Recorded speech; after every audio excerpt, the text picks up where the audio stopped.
Hello, my name is Victoria Kubiak and I'm one of the nutritional therapists here at Pennybron UK. We offer group sessions, courses, one-to-ones, but I'm also the cookery demonstrator. So here I am in the Pennybron demonstration kitchen with the opportunity to offer you a really simple and easy dish, the egg bake, with lots of interesting ingredients in it. So we'll talk about those along the way. I love this dish because it's so adaptable.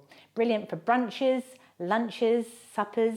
It's great hot, it's lovely cold, great for your lunchbox and picnics. And so I hope you're going to enjoy this recipe and enjoy as well when you make it at home. So we're starting off with a cake tin, a nice square one, and I'm going to put in the base of it a squash. Now, squashes are really helpful for the carotenoids, which is a really helpful plant chemical that we can use. And I'm just going to cut it very thinly. One of the easiest ways to do that is just rock it. So if you can see now, what I'm doing is just rocking it there, just to create very nice thin slices. And we need to have enough just to cover the base of the pan. So we'll just keep going through that. Squashes these days don't seem to have so many pips, so it makes this job a little bit easier. And once we've done that, I think that's going to be roughly enough. Let's have a look. One more perhaps for luck. Once we're going to do that, I'm just going to place it in the bottom of the pan. And here we are. I've put lots of baking paper on it. And the reason I'm going to do that is because I like to serve this in a rustic way. So we're going to lift it out at the end when it's been cooked and serve it on a plate, but within the paper. So a little bit more there needed, as you can see. There we are. So that's that in the base. And now we're just going to trot it up with a sweet potato. I'm going to leave the skin on. Sweet potatoes, you know, there's around about 400 different sweet potatoes out there for us to try. And they're a smacking little vegetable, again helpful for the carotenoids, but lots of vitamins and minerals going into that as well. So it's seen much more as a vegetable rather than sometimes people would assume it's a carbohydrate. So I'm just popping those on the top as well. And then I'm just going to dribble them just to give a bit of moisture with some olive oil. There we are. So that's my base. Dribbling it with olive oil. Be nice and generous. And the olive oil would be according to the taste that you like. So sometimes olive oils are more peppery, sometimes they're mild. I think a bit of a peppery one goes nicely with this dish. And now we're going to do another layer. So we've got orange going in there. Now I'm reaching for a handful of rocket. Now rocket can sometimes be, it's actually Latin look for caterpillar, because they felt that the rocket leaves looked very much like a caterpillar, and they can sometimes catch in people's throats. So I like to actually chop the rocket, makes it easier to serve. And I like to use this because it's an example of a pungent and bitter food.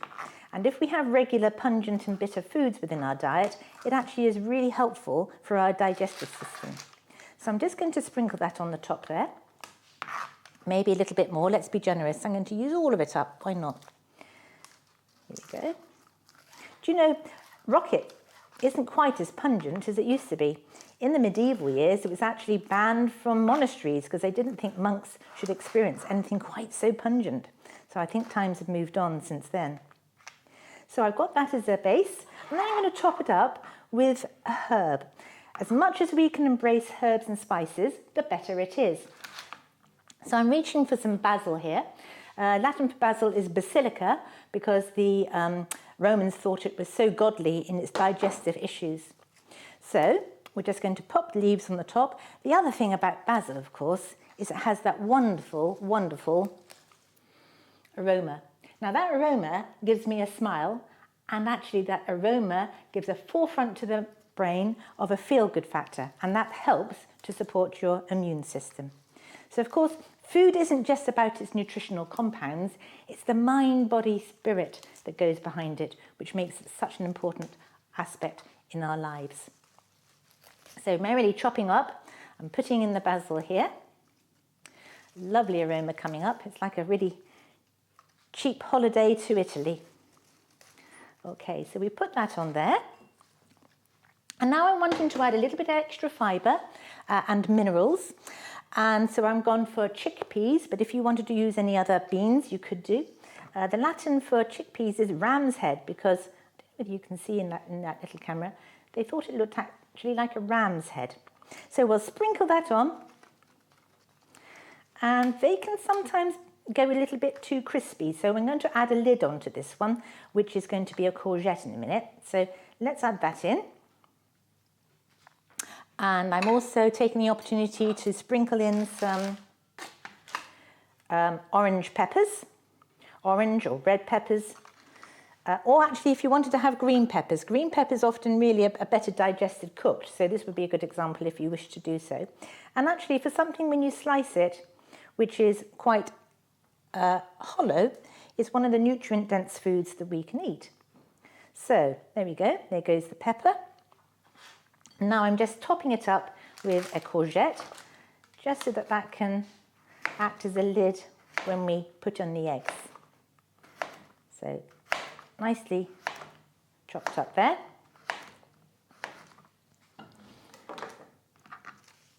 Onto the surface, and then we have the pleasure of dribbling in those eggs, which are so important for us as far as a good old multivitamin and mineral with some protein as a fantastic convenience food that nature has been able to offer us.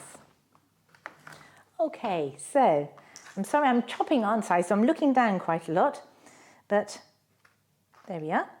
Oh no, a little bit more I think. Good old courgette, just enough there for you. So there we go, that's basically the lid. I'm just going to decorate it in a little bit more with a nice redness coming out as far as a cherry tomato, but that's our base. And now I'm going to look for my eggs. I've got around about 6 or 7 eggs in here. Please go for quality eggs because they're going to give you the nutritional profile that we're wanting to get out of it in the first place. Sometimes people are confused as to the essential fatty acids within eggs, and that of course the omega-3 is going to be enriched by the diet that is given to the chickens who are laying the eggs. But really helpful for protein, really helpful for vitamin A, vitamin D and vitamin E. Not so good for vitamin C, but we've also got various minerals going in there as well. And as I said, one of nature's multivitamins. Now, this is the pleasure that I always have.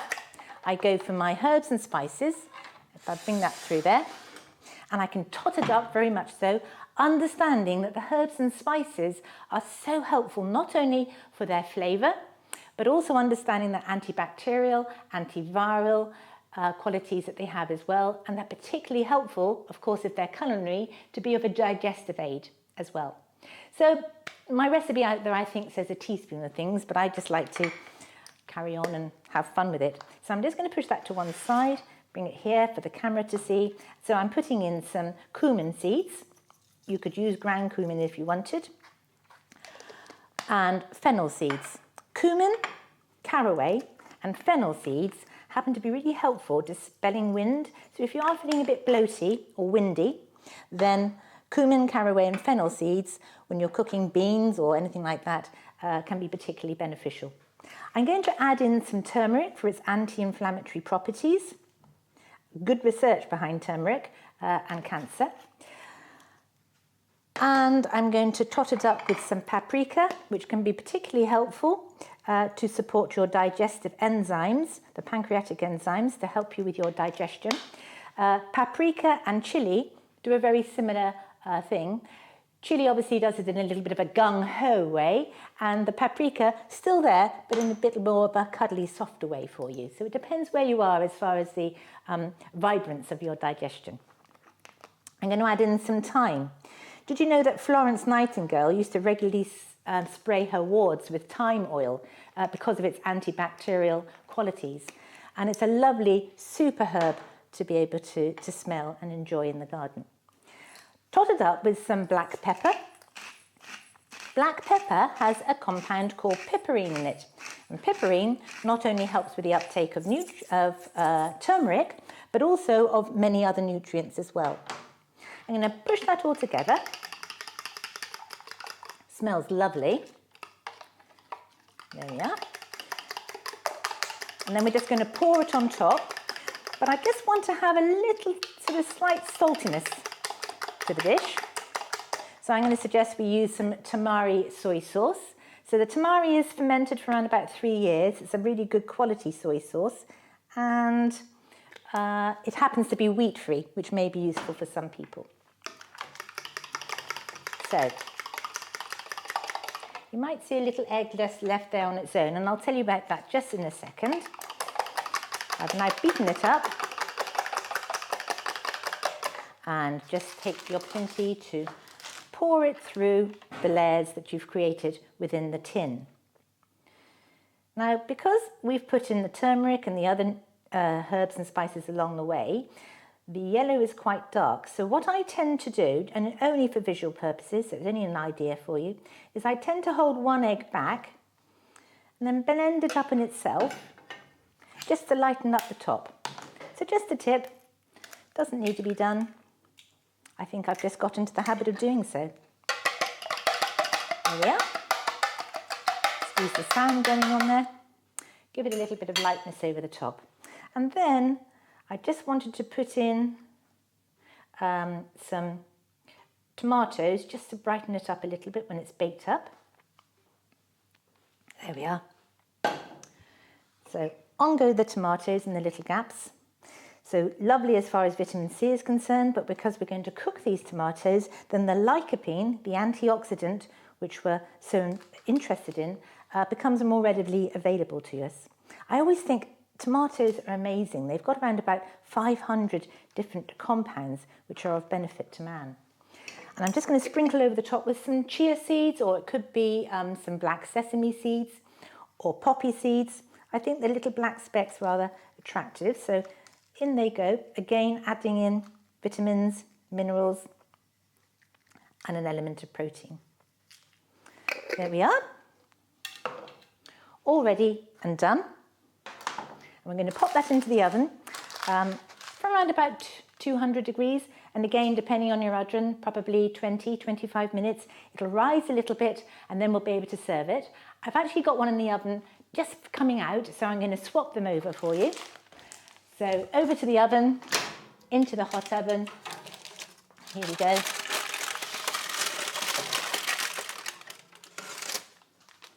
So this is one that we just slightly did earlier. Looks yummy to me. I'm pleased with that.